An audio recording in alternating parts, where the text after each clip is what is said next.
Hello tout le monde, donc ce matin je suis là avec ma maman comme je dis. Et du coup c'est Britta Lutk, c'est une personne extraordinaire, une personne de foi. Et comme tu le sais, toi qui regardes, tu sais que ce podcast il est là pour nous encourager, pour entendre des témoignages là où Dieu a agi.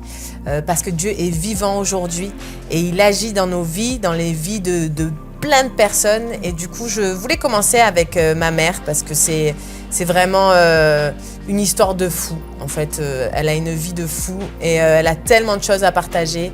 Et du coup, je me suis dit, commençons par le meilleur. Britta Lutk. Ouais, c'est très gentil, Anna.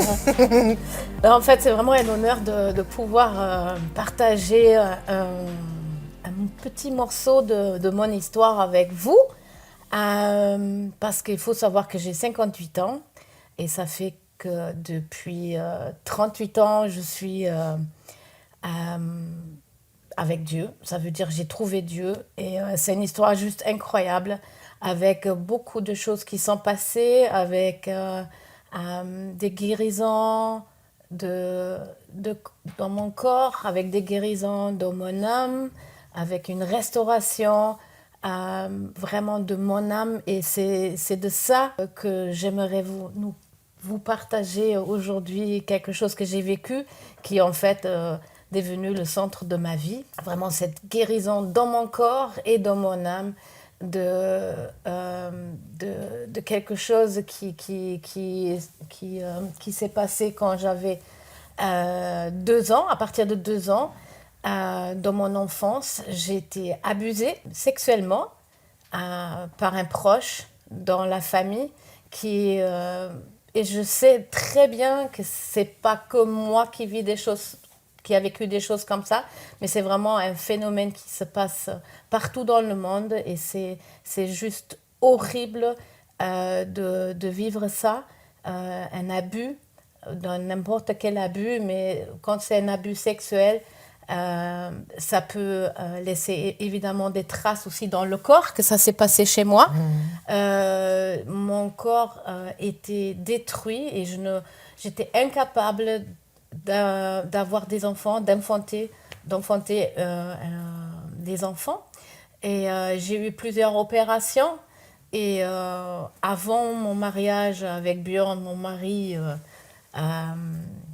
on nous a confirmé que c'était impossible d'avoir des enfants. Alors on était tristes, on a dit on va adopter, mais c'était pas la solution que Dieu il avait pour nous.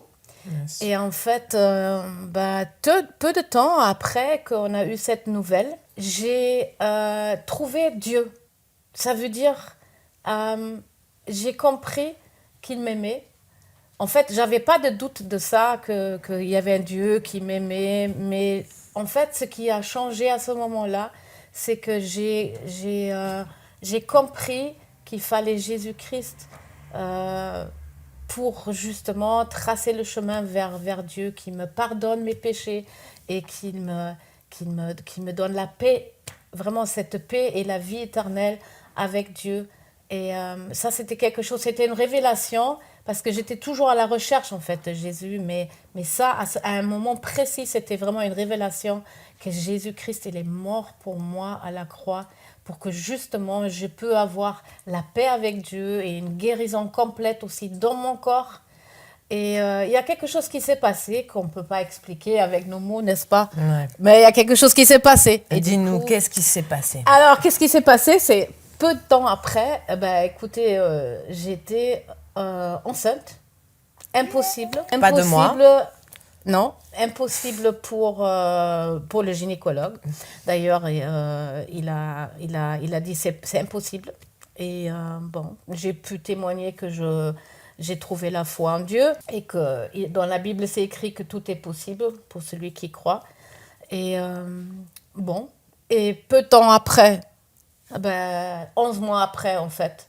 Oui, peu de temps après, vraiment. Et il y a ma fille qui est née, Daria. Le premier, c'est Tjerk. La troisième... Le troisième, c'est Ben. Mm-hmm. Et après, il y a une meilleure. C'est moi. C'est Yana, que vous voyez.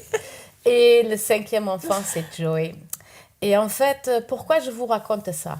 C'est pas juste pour vous partager ma joie de pouvoir vivre en tant que maman, en tant que mère, mais de voir et d'expérimenter vraiment la puissance de Dieu dans tout ça. C'est vraiment que sa volonté soit faite dans ma vie, parce qu'on le dit souvent, oui, que la volonté de Dieu soit faite quand on est chrétien, mais en fait, c'est quelque chose de très puissant, très précis aussi, parce que Dieu, oui, il a un plan pour chacun de nous, et ça, c'est juste énorme et magnifique. Et de me trouver aujourd'hui, à 58 ans, dans la ville de Marseille, en tant que missionnaire, envoyée d'Allemagne pour vivre en France, pour exercer et pour partager l'amour de Dieu dans le monde, sur tous les continents. C'est juste phénoménal. J'aurais jamais pensé ça. Vous voyez une personne détruite par les actions qui n'auraient jamais dû avoir lieu et que j'ai vu que Dieu met sa main sur ma vie, touche mon corps, mon âme, et aussi mon esprit, c'est juste phénoménal, quoi. Et moi, j'ai plusieurs questions après ce que tu viens de nous raconter. Et du coup, tu dis que Dieu a changé quelque chose dans ton âme. Ça veut dire quoi exactement? Qu'est-ce qui s'est passé dans ton âme en même temps que ce qui s'est passé dans ton corps? Ton corps, on a compris, tu as eu 5 enfants, ce qui est juste extraordinaire. Et du coup, dans ton âme, quelle est la différence? Dans mon âme, tout d'abord, quand j'ai trouvé Jésus, c'est vraiment... quelque chose, c'est une paix surnaturelle qui s'est installée. La Bible parle de cette paix qui s'appelle shalom, ça veut dire un état parfait dans mon âme.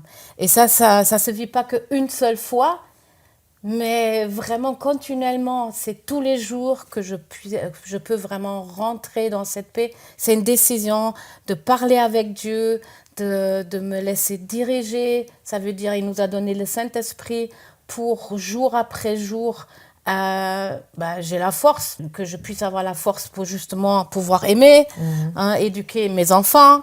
Aujourd'hui, c'est mes petits-enfants, j'en ai 14 d'ailleurs. C'est une super bénédiction. On voit la fierté. Oui. En fait, pourquoi je suis contente et heureuse et fière de tout ça? Parce que je vois la fidélité de Dieu. Moi qui avais vraiment envie d'avoir une grande famille, vraiment de vivre l'amour déjà entre nous, Dieu, quand il est venu, il m'a exorcé mon plus cher désir dans mon cœur et il m'a donné, en plus de mon amour pour ma famille, il m'a donné son amour qui est vraiment extraordinaire, parce qu'il n'y a pas de limite dans l'amour de Dieu. C'est sans condition. Et ça, de pouvoir exercer tous les jours, c'est juste énorme, quoi. Mais je crois que j'ai perdu ta question. Non, mais c'était très bien. Dans mon âme. Qu'est-ce qui se passe dans mon âme? Tu es contente, tu as dit tu es en paix. Qu'est-ce qu'il a fait, Dieu, dans mon âme? Il m'a donné une satisfaction que personne d'autre peut me donner. Parce que je sais qu'à la source de tout mon bonheur, c'est Dieu. C'est le Créateur, c'est mon Père, c'est mon papa parfait. Un papa parfait, c'est comme ça que la Bible décrit. Et moi, si vous voulez, je cherchais à connaître ce Père, comme il est décrit, ce Dieu puissant, ce Dieu sans limite, ce Dieu magnifique et bon. Parce qu'on entend beaucoup de choses sur Dieu. Mais moi, je voulais aller à la source, qui est quand même sa parole, la Bible. Et je voulais savoir qui est Dieu selon sa propre parole. Voilà. Mais qu'est-ce qui s'est passé dans mon âme? Il m'a restauré, comme il dit. Quand on le cherche, par exemple, quand on le loue, il dit qu'il est là, qu'il vient. Et ça, c'est quelque chose vraiment que j'ai vécu toute ma vie. Dans une église, avec une louange, avec plein d'instruments, ou à la maison tout seul, vraiment de pouvoir louer Dieu, même avec nos propres mots, c'est très précieux. Et Dieu, il dit, il est là. Il est là quand on est une grande foule, il est là quand on est tout seul, et c'est ça qui est bon. Et vous savez, comme j'ai dit, aujourd'hui, je suis grand-mère, mamie, je suis fière de mes enfants qui ont écouté Dieu, qui ont reçu l'appel de Dieu aussi dans leur vie, qui vivent une vie épanouie. Mais c'est mon plus grand cadeau de pouvoir toujours être là aujourd'hui et dire vraiment, cette vie est belle, ma vie est belle. Ouais. Et elle est accomplie, vraiment, c'est accompli déjà ce que Dieu nous a demandé de faire ici en France, dans le quartier du Panier. On a écouté sa voix, il y a une église vivante qui s'est créée. Et ça, c'est juste phénoménal pour nous, quoi. J'ai une question. Qu'est-ce que tu dirais à une personne qui a vécu la même chose que toi ou qui est en train de le vivre en ce moment, mais qui n'a pas encore vécu ce moment divin, cette paix surnaturelle, mais qui vit encore sous la souffrance de l'abus sexuel? Alors, qu'est-ce que je dirais aujourd'hui? Peut-être fait comme moi.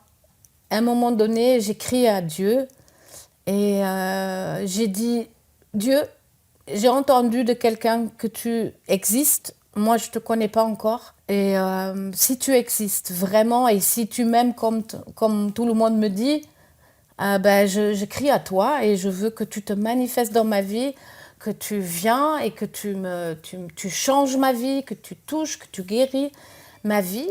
Et ça se passe à travers des gens que Dieu met sur ton chemin, qui peuvent vraiment t'amener toujours à Dieu pour recevoir une guérison.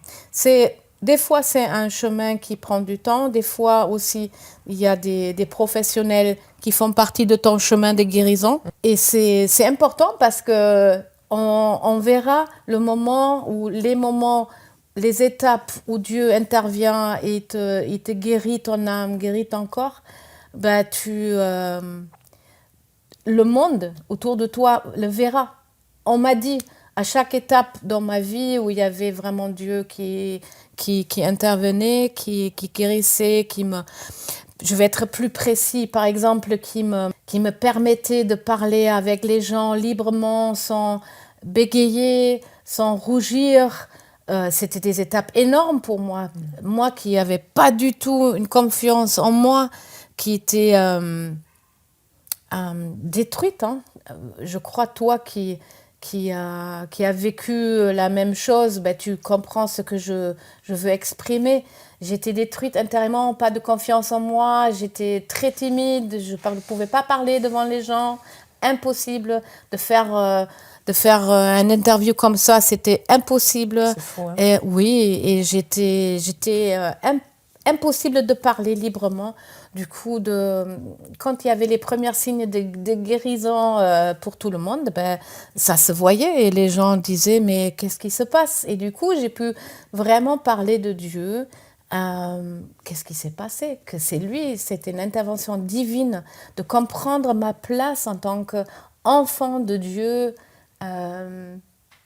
sauvé par grâce, libéré par son amour.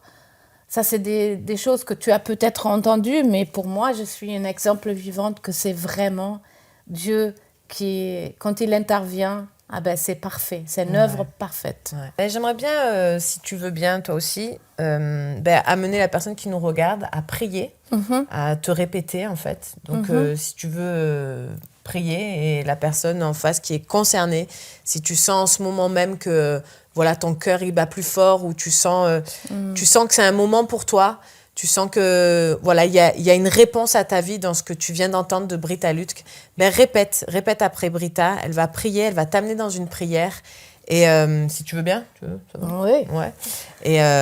Et tu vas vivre ton moment à toi aussi. Allez, on est avec toi. Alors maintenant, je t'invite à répéter après moi. Dieu, je suis qui je suis.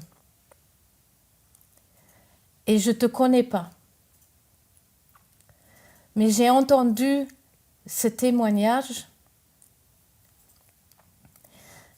et je veux vivre cette même libération. Je te demande, le Dieu vivant, de venir à mon aide.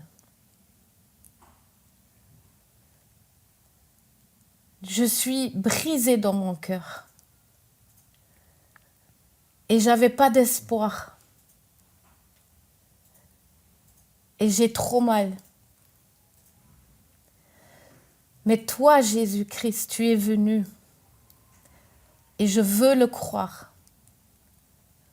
Pour tracer un chemin vers Dieu le Père. Tu as payé pour tout péché à la croix. Tu as porté le péché à la croix. Et tu as porté mon malheur à la croix. Tu as porté ma souffrance à la croix. Et tu as porté aussi toutes ces situations horribles que j'ai vécues à la croix. Et je te demande, Dieu, dans le ciel, de venir à mon aide. Saint-Esprit, je te demande de venir me révéler l'amour du Père. Que tu viens et que tu touches mon âme.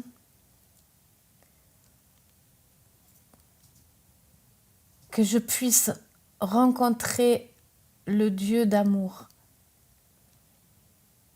Que tu touches mon corps et que tu me guéris de mes blessures. Et aussi que tu touches mon esprit. Que tu me donnes la vie. Parce que je veux vivre. Et j'ai compris que tu es un Dieu qui est bon et qui a des bons plans pour moi. Tu vois ma vie épanouie.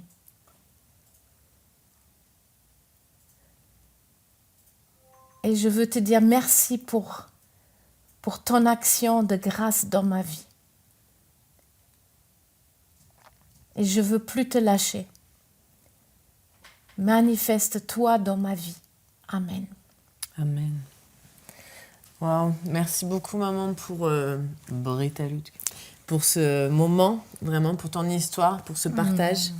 Parce que y a la puissance dans le témoignage. Et vraiment, je veux vous encourager aussi, si c'est un moment qui a été fort pour vous, si c'est des paroles qui vous ont encouragé ou qui ont, après cette prière aussi, changé votre vie, de nous laisser un commentaire sous cette vidéo et de la partager autour de vous, parce que ça peut changer tellement de vies, en fait. Là où Jésus agit dans nos vies, il y a un changement.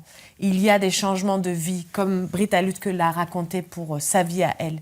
Et vraiment, ne diminuons pas, en fait, ce que Dieu fait dans nos vies. Ne diminuons pas nos témoignages, mais parlons, proclamons, partageons. Et vraiment, laissons Jésus gagner le combat, parce qu'il l'a gagné, en fait. Donc, laissons Jésus agir dans les cœurs autour de nous, agir dans notre propre cœur. Là, vous avez entendu vraiment 15 minutes, 20 minutes, un aperçu de mon histoire, une partie de mon histoire.